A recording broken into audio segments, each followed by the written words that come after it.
देश की राजधानी दिल्ली के नजफगढ़ इलाके से है, जहां मर्डर केस में गिरफ्तारी हुई है। आरोपी शुभम गिरफ्तार कर लिया गया है।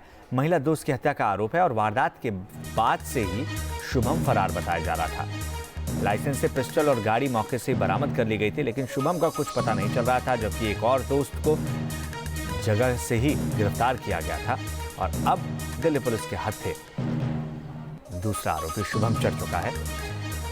रुमानुल्लाह खां हमारे सहयोगी ज्यादा जानकारी के साथ इस खबर पर हमारे साथ जुड़ चुके हैं। रुमान, क्या जानकारी मिली है? शुभम को कहां से गिरफ्तार किया गया? देखिए, शुभम का बहुत अहम रोल था इस पूरे मामले में, क्योंकि शुभम से ही पूछताछ के बाद कई सारी चीजें क्लियर होनी थी।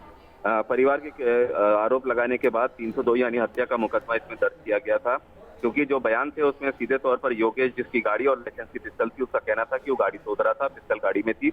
अचानक गोली चलने की आवाज आई और जो 17 साल की लड़की थी वो खून में लथपथ मिली और शुभम वहां से फरार हो गया था। शुभम की तलाश पुलिस कर रही थी, क्योंकि उससे पूछताछ की जानी बहुत जरूरी थी।